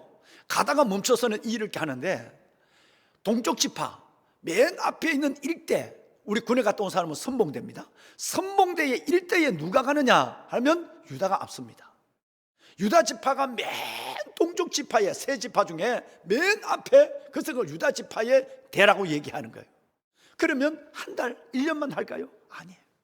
하나님이 어떤 의도를 가지고 있는지 40년 동안 이 대형은 흐트리지 않습니다. 아니, 하나님이 좀 돌려주면 얼마나 좋아. 그 다음에는 여러분 에브라임 지파를 앞세우고 뭐 그 다음에 여러분 단지파 뭐 이렇게 하면 돼요. 하나님은 40년 동안 선봉대, 남자들은 긍지가 있어요. 군에 갔다 온 사람 선봉대, 그 선봉대 유다 지파만 40년을 데려가요. 그러면 광야 생활이 끝나고 가나안 들어갔을 때 사사기 1장 2절 말씀에 보면 여긴 달라져야 되잖아요. 40년 동안 유다를 앞세웠으니까 그 다음부터는 또 누군가 바꿔줘야 되잖아요. 물어요. 하나님, 이 전쟁에 누가 먼저 올라갈까요? 얘기하니까 여러분, 하나님은 조금도 고민하지 않습니다. 유다가 올라가도록 하라 말. 성경은, 신약 성경은 아브라함과 다윗의 자손 예수 그리스도의 세계라. 아브라함이 이삭을 낳고 이삭이 야곱을 낳고 야곱이 유다와 그 형제를 낳고 라고 하는 것으로 여러분 창세기 마태복음 1장 1절에서 3절이 연결됩니다. 아브라함과 다윗의 자손 예수 그리스도의 세계라. 아브라함이 이삭을 낳고 이삭이 야곱을 낳고 야곱이 루벤을 낳고 레위를 낳고 시몬을 낳고가 아니라 야곱이 앞에 있는 세 명은 다 나쁜 말로는 나가리를 시켜놓고, 그리고 여러분 네 번째 유다만 내세웁니다. 유다를 낳고, 물론 거기를 메시아 족보를 얘기하니까 앞에 있는 세 명은 빠질 수밖에 없는 거죠. 그런데 여러분, 이름의 순서도 중요하지만 빠졌다고 하는 부분과 그 이름이 등재되어 있고 명기됐다는 부분은 매우 큰 메시지를 준다고 제가 사전에 말씀을 여러분과 함께 나눴습니다. 그렇습니다. 여러분, 여기 보면 메시아의 족보 속에서 그 형을 세 명을 두고 당당히 유다가 들어갑니다. 유다가 들어가죠. 지금 이스라엘 나라를 유대 나라라, 유대 땅이라고 그래요. 이스라엘 민족을 유대인이라고 그래요. 이스라엘 전체, 하나님의 선민을 전체 대표하는 이름은 이제는 이스라엘, 에브라임이라는 이름은 아예 안 쓰고 이스라엘이라고 쓰든지 아니면 대부분 주이시, 유대인, 그 다음에 유대 땅 이렇게 해요. 마치 유다밖에 없는 것처럼 하나님은 유다를 높이시고 있는 거예요. 메시아의 족보라서 그럴까요? 그것만 아닙니다. 유다가 유다되는 이유가 있기 때문에 그렇다고 하는 것입니다. 그 이유를 잠깐 말씀을 드리면, 이 유다는요, 창세기 37장에서 50장 보면 하나님이 어느 날 오래전에 저의 작은 영의 눈을 열어줬어요. 저의 작은 눈을 열어서 왜 유다인가? 라는 질문을 가지고 하나님 앞에 짧지 않은 시간, 긴 시간 하나님과 씨름하는 시간이 있었어요. 행복했습니다. 정말 하나님의 신방이 많았어요. 하나님이 굉장히 제게 많은 신방을 해줬어요. 그런데 그 유다에 대한 신방이 너무너무 놀라워서 벌떡 성경을 들고 노트를 들고 일어난 적도 있습니다. 그때 왜 유다인가라는 질문을 드릴 때 하나님은 내게 세 가지를 말씀하는 것 같았습니다. 첫 번째가 37장, 두 번째가 43장, 세 번째가 44장이었어요. 창세기 37장에 보면 그 아들을 먼저 보내고, 그리고 며느리와 동침하는 이 슬픔을 가지고 있는, 상처를 가지고 있는 이 유다지만 하나님이 유다를 쓸 수밖에 없는 그 이유가 뭐였냐면 바로 요셉의 사건으로부터 시작이 됩니다. 형들이 요셉을 물 없는 웅덩이에 빠뜨려서 죽여버리자라고 할 때 아무도 그 형제들의 말을 거역할 수가 없습니다. 그때 루벤도 말빨이 안 쓰는 형이에요. 맞지만 말빨이 안 써요. 근데 유다가 나서서 이런 얘기를 합니다. 여봐, 이 사람은 우리의 혈육이요 동생이야. 우리가 그를 죽여서 피를 묻힌 들 무슨 의미가 있겠느냐라고 하는 얘기를 해요. 이거 굉장한 얘기입니다. 다 죽이자고 그랬는데 루벤 말도 안 듣는데 딱 한 사람, 유다는 그 형들에게 여봐 잠깐, 형들 3명 잠깐 있어봐. 우리 동생들 생각해봐. 우리의 혈육이요 동생인데 이 사람을 죽여서 피를 우리에게 묻힌들 무슨 의미가 있겠느냐라는 말을 해요. 이 말 한마디 때문에 요셉이 살아납니다. 만약에 유다의 미디에이터, 중재하는 이 말이 없었다고 한다면 창세기 37장 이후에 요셉의 역사는 없는 거예요. 그렇죠? 하나님이 요셉을 통해서 예수 그리스도의 모형을 보여주는 이 요셉의 사건 중에서 절대적으로 문을 연 사람이 누구냐면 유다예요. 유다가 없다면 요셉도 없는 거예요. 43장에 가면 이제는 베냐민을 데려가지 않고는 두 번째 양식을 쌓을 수 없어요. 그런데 베냐민 영감이 놔주질 않아요. 야곱이 이 영감이 절대 베냐민만은 끌어안고 있습니다. 왜? 요셉을 잃어버렸으니까. 형들이 뭐라 그래도 되지 않습니다. 그런데 여러분, 창세기 43장에 보면 유다가 났습니다. 긴 얘기를 해요. 아무도 말하지 않는 자리에 유다가 나서서 긴 아버지 앞에 얘기를 합니다. 아버지께 얘기를 합니다. 아버지, 만약에 이 베냐민에게 문제가 있다면 내가 대신 담보가 되겠습니다. 나를 믿고 이 아버지 함께 보내주시면 내가 다녀오겠습니다. 누구 얘기도 듣지 않는데 이 아이를 대신해서 자기가 담보가 되고 자기가 죽겠다고 하는 그 희생적 고백 결단 속에 그 왕관 어른이 마음을 돌려버립니다. 가라, 잃으면 잃으리다. 자기 생명과 결탁되어 있는 이 아들을 내어주는 것은 누가? 유다의 말 때문입니다.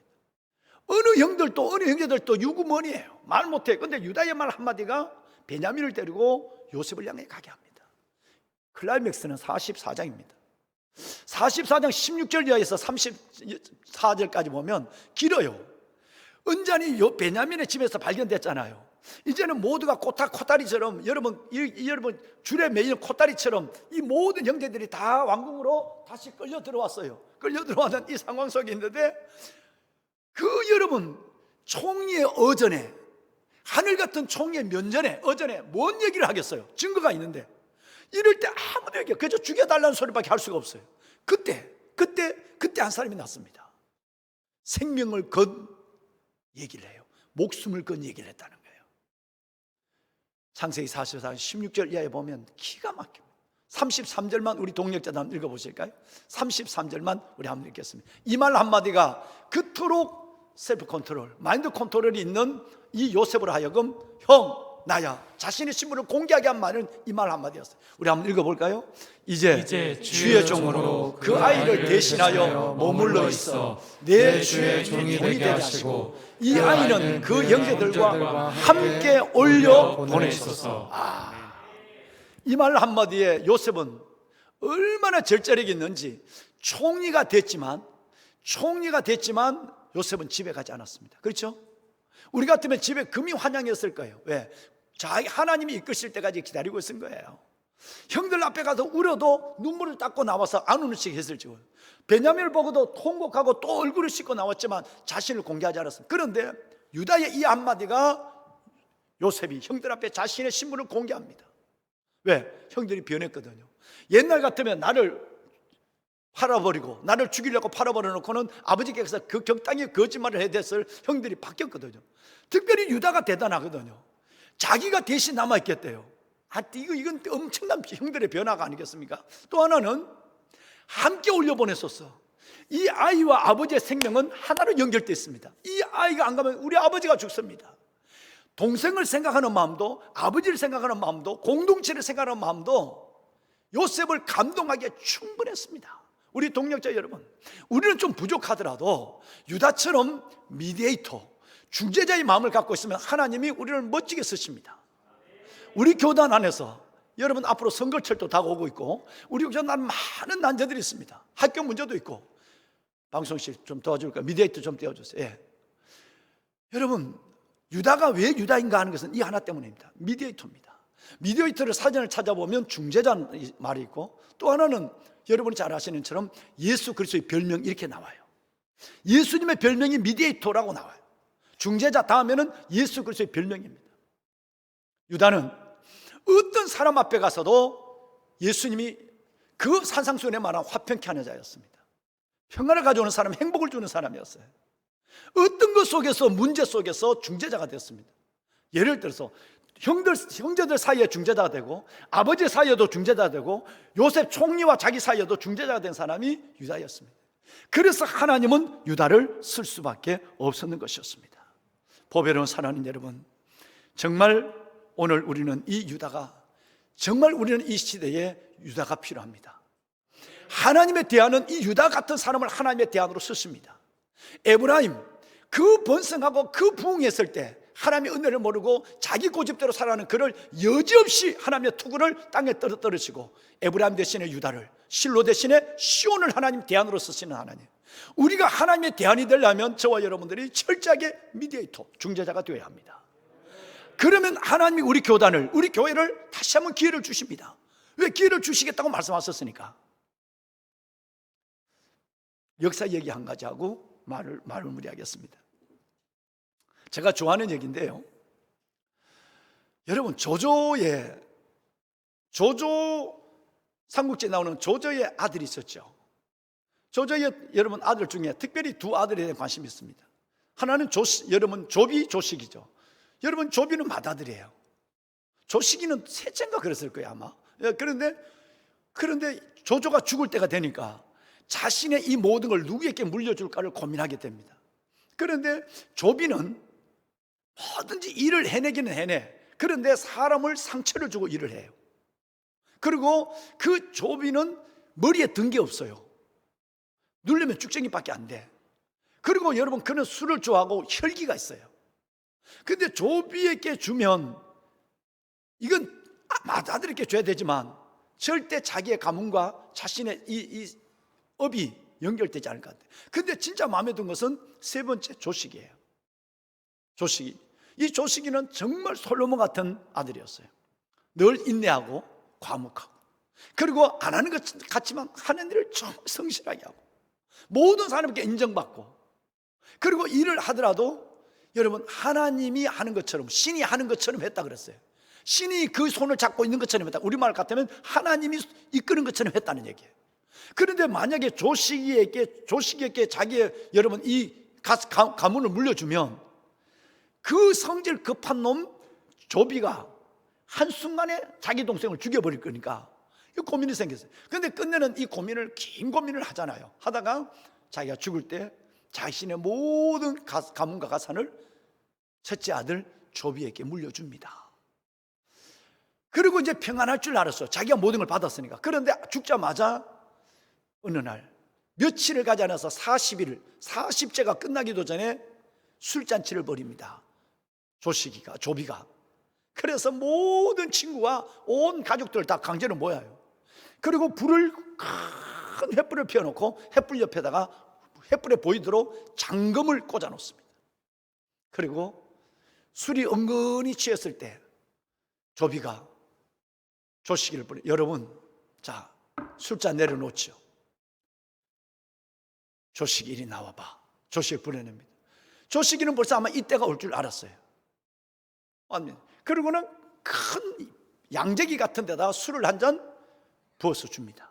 자기 동생이 주고, 그 술잔을 엎드려서 받던, 무릎을 꿇고 받는 이 조씨가 일어날 때 성질대로 얘기합니다. 난 너가 싫다. 내보다 뭐든지 잘하는 너가 싫다. 아니, 나는 너가 없어버리면 좋겠다. 너가 죽으면 좋겠다. 그런데 너가 저절로 죽을 것 같지 않으니 나는 오늘 너를 죽이려고 한다. 아주 직설적입니다. 여러분, 조비는 아주 직설적이에요. 난 너가 싫다. 난 없으면 좋겠다. 아니, 내가 너 죽었으면 좋겠다.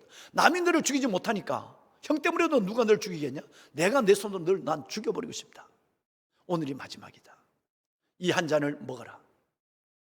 그리고 이 술잔을 들고 돌아서면서 7발자국을 걸어가면서 너가 시 하나를 너무 아깝다.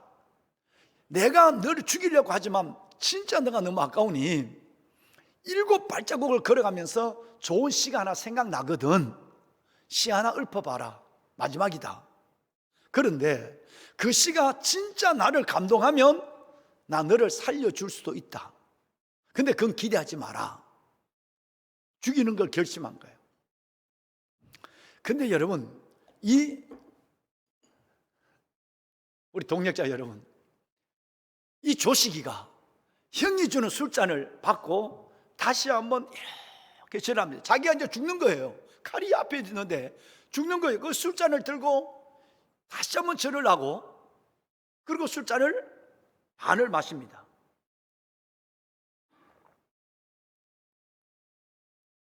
그리고는 세 번째 삼별을 해요.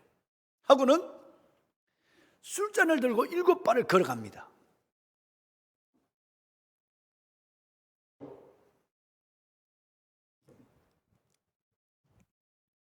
술잔을 들고 7발을 걸어가다가 7발이 되기 전에 발을 멈춥니다.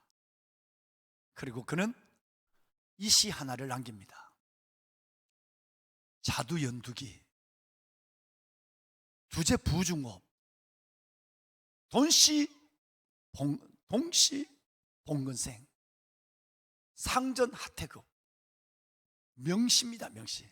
자두연두기, 콩깍지를 태워서 콩을 삶는다.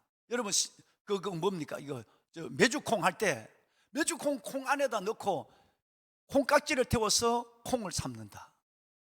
두제 부중업, 이 부자는 말은 부산할 때 부자인데 이거 가마솥 부자예요. 그 가마솥 안에 부중, 가마솥 안에 중, 여러분 두제 부중업, 콩들이 울고 있다. 삼키니까 우는 것은 뭐냐면 안에서 끓이니까 김 빠지는 소리가 우는 소리 들리는 거예요. 본시동근생, 본래는 한 뿌리에서 태어난 우리인데 상전하태급, 어떻게 이렇게 죽이는데, 서로가 한 뿌리에서 태어난 형제를 죽이는데 급하냐? 라는 마음을 하여. 방송실 혹시 그거 찾으시면 한번 띄워봐요. 예, 고마워요. 예, 감사합니다. 여러분, 자두연두기, 콩깍지를 태워서 콩을 삶아요. 다른 장작을 태워서 삶는 게 아니라 콩깍지를 태워서 콩을 삶는다니까. 지 형제가 지를 죽인다니까. 두제 부중업, 가마솥에 있는 콩은 삼키니까 울고 있어요. 뿌 눈물 흘리고 가마솥 울고 있단 말이에요. 본시동문생, 본래 우리는 한 뿌리예요. 근데 어떻게 상전하태급, 어떻게 이렇게 서로를 죽이는데 급하냐 말이야. 어떻게 이렇게 죽이는데 급하냐. 여러분, 이 말 한마디를, 이 시 하나를 하고 이제는 죽음을 결심하고 다시 돌아서서 형에게 마지막 절을 올립니다. 이 네 번째 절은 땅에 큰 엎드린 절이었어요. 술잔을 내려놓고. 그 악한 조비가 벌떡 일어납니다. 너 이리 오너라. 이 칼로 내가 오늘 너를 죽이려고 했지만 정말 너 대단하다. 어떻게 내가 너 시 하나 불러라고 말한 여도 없는데 어떻게 그 7발 뛰는 자리에 이 시가 나왔다는 것은 너 평소에 너 안에 이 마음이 들어있다는 거다. 이 마음이 들어있는 너를 내가 이 칼로 죽인다면 동생을 죽여서가 아니라 사람을 죽인 것이 도리가 아니다. 가라. 너 원하는 대로 가서 살아라. 내 눈에는 보이지 말아라. 그리고 여러분, 그 조시기를 살려서 지 갈대로 유배를 보내버립니다. 여러분, 이것이 바로 칠보시예요. 그러면 제가 유다 얘기를 했습니다. 유다는 본래 요셉과 모든 사람이 한 아버지의 뿌리에서 나온 본시 동문생이죠, 그죠? 한 아버지 본시 동문생이에요. 그런데 여러분, 그 동생들이, 형들이 그거 죽여버리려고 그렇게 급하게 됐단 말이에요. 나는 삼국지를 창세기에서 삼국지 보는 것 같아, 나는 진짜. 그러면 오늘 교회 안에서도 목사님들 얼마나 속상해요. 목욕사님들 얼마나 힘들어요. 때로는 장로님들끼리 마음이 안 맞고 권사님들이 마음이 안 맞고 여전도에 남전도에 여러분, 교단 안에서도 목사님들이 여러분 서로 당과 에브라임의 모습을 자초해가는 하나님이 주신 그 은혜가 있는데, 이걸 잃어버리고 살아갈 때 하나님은 그래, 에브라임을 빼라, 대안으로 유다를 내가 넣겠다. 실로를 빼버려라, 그 대안으로 내가 시온을 넣겠다고 하는 그 대안으로 왜 하나님은 시온을, 왜 여러분 실로 대신 시온을, 에브라임 대신에 유다를 하나님 택했겠느냐? 이 유다는 바로 그거 하나 때문이었습니다. 미디에이터였어요. 철저하게 희생으로 살았습니다. 자기가 요셉 앞에 죽을 줄 알았어요. 그 죽음을 생각하고 희생의 자리에서 날 죽여주세요, 나를 잡아주시고 이 동생은 함께 올려보내주세요 라고 얘기한 거거든요. 오늘 우리 안에 이 두 가지가 있다면 우리 동력자 여러분, 정말 저와 여러분의 사회 현장과 우리의 삶 속에 정말 미디에이터, 아디아포라, 별로 살고 죽는 문제가 아니면 용서해 주는 거예요. 아디아포라는. 그러니까 예를 들어서 뭐 처녀가 고린도 교회 처녀가 시집 가는 것이 맞느냐, 안 가고 있는 것이 맞느냐, 고기를 먹어야 제사에 올려진 고기를 먹어야 되느냐 마느냐, 뭐 이것은 여러분 그건 자기 믿음으로 하는 거니까 이걸 아디아포라라고 하는 것인데, 별로 구원의 문제, 여러분 죽고 사는 문제, 도덕적 문제가 아니라면 받아주고 안아주는 문제, 이 문제가 있어야 되는데 바로 이 문제를 가장 잘 보인 사람이 유다거든요. 누구 앞에서라도 미디에이터가 됐어요. 뿐만 아니라 자신의 삶을 여럿이 내놨어요. 아버지, 동생이 만약 어려움을 당하면 내가 대신 담보가 되겠습니다. 나를 여기에 붙잡아서 당신의 종으로 삼아주고 이 아이를 올려보내주세요. 넘어선 제 삶, 정말 들려주는 복음만 아니라 귀로 들려주는 복음만 아니라 눈으로 보여주는 복음을 확실하게 보여준, 그래서 예수 그리스도의 가문, 예수 그리스도의 족보를 이루게 한 그 사람이 유다였습니다. 하나님은 이 시대, 어려운 이 시대 속에 하나님은 유다를 대안으로, 우리를 세우시길 원합니다. 저는 우리 교단이 시온이 되고, 우리 여러분 교회가 시온이 되고, 저와 여러분이 유다가 되고, 우리 모두가 유다가 되어서 하나님의 복을 받는, 정말 하나님의 이 시대에 대안되는 그런 교회와 그런 주의 종과 그런 우리 교단이 되기를 정말 간절한 마음으로 축원합니다. 우리 찬양을 하나 했으면 좋겠어요.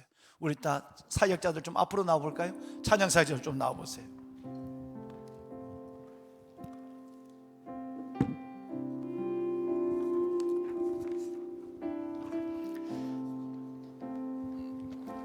예배 전에 우리가 불렀던 찬송, 우리를 사용하소서.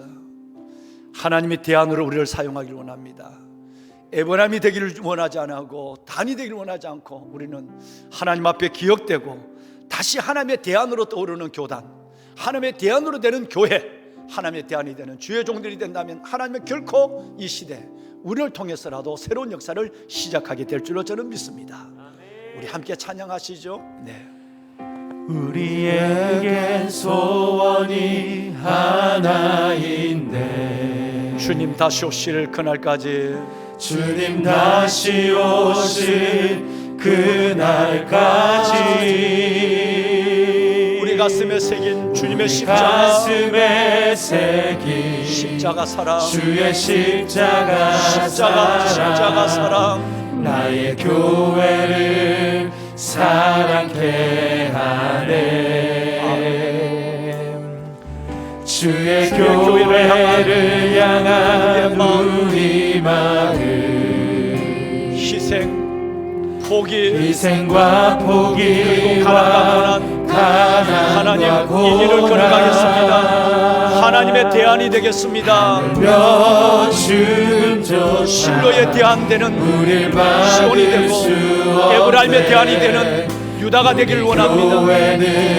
오늘 68절의 말씀처럼 하나님 시온을 택하시고 유다를 세우시라고 하신 하나님, 우리를 택하여 주시고 다시 한번 하나님의 도와주옵소서. 아버지 하나님, 우리를 사용하소서. 하나님의 대안으로 사용하여 주옵소서. 하나님 도와주시옵소서. 오늘 우리를 사용하여 주옵소서.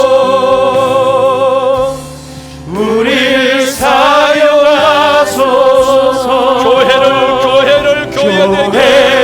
교회를 사랑하는 동역자 여러분, 교회를 예배되게 무너지는 이 땅의 복음의 틀을 다시 세우게 하여 주옵소서. 우리를 에브라임의 대안이 되는 유다가 되게 하여 주옵소서. 하나님, 실로의 대안이 되는 시온이 되게 하여 주옵소서. 우리를 축복하여 주옵소서. 우리를 사용하소서. 다시 한번 교회를 교회 되게, 예배되게, 우리를 우리를 사용하소서. 우리를 하나님, 우리 교회를 우리를 사용하여 주옵소서. 진정한 부흥의 날 오늘 임하도록 우리를 사용하소서.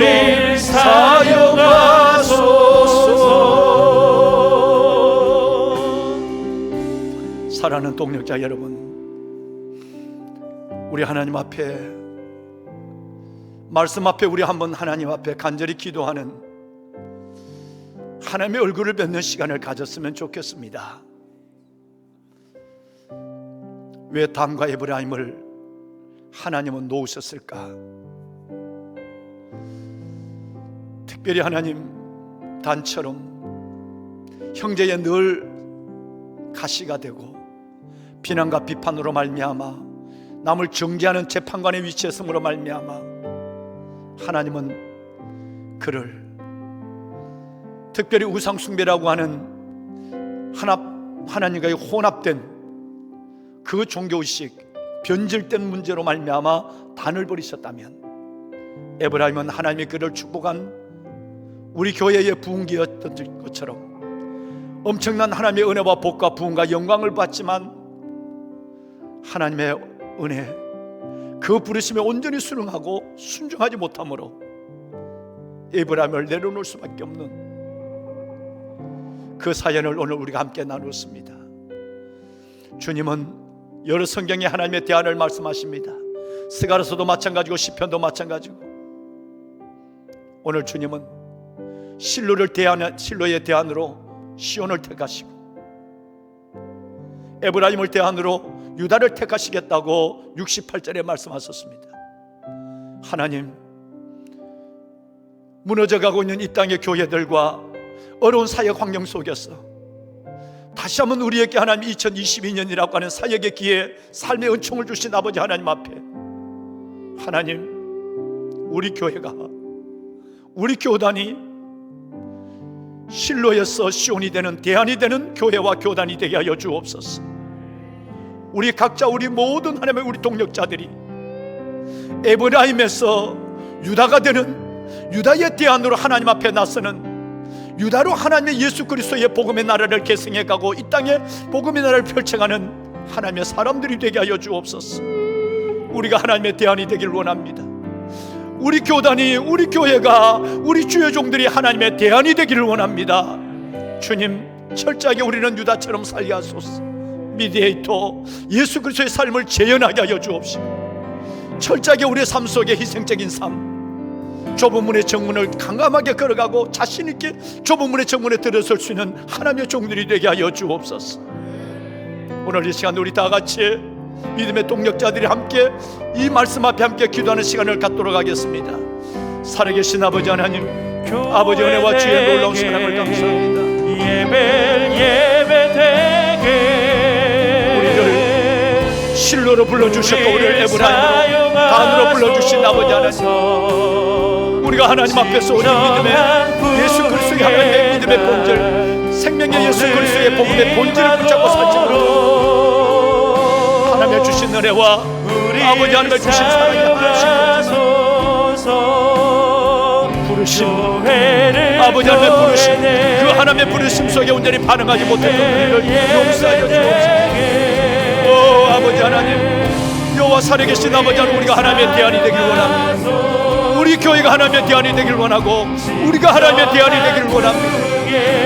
하나님, 실로를 버리시고 시온을 택하신 아버지 하나님, 에브라임을 버리시고 유다를 택하신 아버지 하나님, 하나님의 그가 되길 원하고 이 시대의 소망과 비전이 되길 원하고 이 땅에 하나님의 나라를 새롭게 하는 하나님의 주역들이 되기를 원합니다. 아버지여 축복하여 주옵소서. 하나님, 전국에 있는 우리 동력자분들, 우리 믿음의 동력자들 축복하여 주시고 힘들고 어려울 때마다 아버지 하나님, 하나님의 주신 하나님의 유다의 약속의 삶을 잡고 하나님께서 주시는 그 놀라운 아버지의 나라 마지막 시대 주께서 이들 거룩한 뜻을 온전히 이뤄가는 주의 종들이 되게 하옵소서.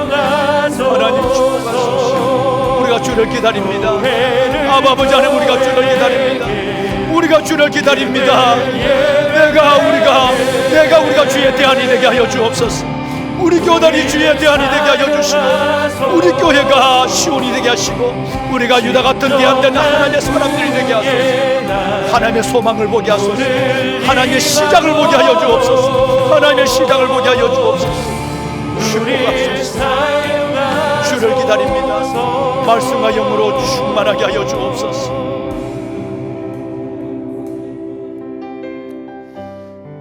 살아계신 아버지 하나님, 단과 에브라임을 그 많은 하나님의 은혜를 받았지만 길섭의 뱀처럼, 새끼의 독사처럼 말과 탄자를 물어뜨리는 단을 하나님께서는 버리시고, 우상을 가지고 하나님 변질된 복음 속에서 복음의 기치를 들어야 할 에브라임 북이스라엘의 중심 지파가 하나님 안에서 그 주신 축복과 영광을, 하나님의 주신 그 놀라운 소명마저 잃어버리고 사명 없는 자처럼, 하나님의 은혜를 받지 못한 자처럼 살아가는 그 에브라임을 내려놓으시고 대안으로 세우시는 아버지, 간절한 마음을, 말씀에 소원을 두고 주님 앞에 기도를 올려드립니다. 주님, 실로를 대신하여 시온을 택하신 주님, 우리 동역자들이 섬기는 이 교회와 우리 교단이 하나님의 대안이 되는 시온이 되게 하여 주옵소서. 에브라임을 버리시고 유다를 선택하시고 유다를 통해서 나타내시는 예수 그리스도의 모형과 예수 그리스도의 삶을 보게 하시는 하나님, 에브라임 대신에 유다의 삶을 이제 당당히 믿음으로 살아가는 우리 모두가 되게 하여 주옵소서. 하나님의 대안이 되는 교회, 하나님의 대안이 되는 교단, 하나님의 이 시대 대안이 되는 주의 총들이 되게 하여 주시옵소서. 내 이름을 걷는 내 백성들이 그들이 악한 길에서 떠나 스스로 낮추고 기도하며 내 얼굴을 찾으면 내가 하늘에서 듣고 그들을 사하며 그 땅을 고칠지라 말씀하셨사오니, 주여 우리를 고쳐 주옵소서. 허락하신 2022년 새로운 하나님의 사역의 기회와 삶의 은총을 잃어버리지 않게 하여 주시고, 하나님 지극히 기뻐하신 일들에 진력하며 하나님의 영광을 드러내는 일에 온전히 헌신하는 우리 모두가 되게 하옵소서. 힘들고 어려운 사역 환경 속에 하나님 정말 주님을 바라보며 어려운 한 발 한 발을 믿음으로 걸어가고 있는 우리 동역자들을 위로하여 주시고, 오 주님, 우리 동역자들에게 힘을 주시옵소서. 힘들고 어려운 자리에서 주의 위로와 하나님의 은혜를 붙잡고 우리 하나님의 주시는 말씀과 성령에 온전히 취한 자가 되어서 주님 오실 때까지, 우리가 주 앞에 가는 날까지 보내심을 받아 제 소명을 다할 수 있도록 주님 은혜를 베풀어 주옵소서. 하나님의 대안이 되는 교단과 하나님의 대안이 되는 교회와 하나님의 대안이 되는 우리 모든 동역자로 축복하시길 원하며 구주 예수 그리스도의 이름으로 간절히 기도드리옵나이다. 아멘.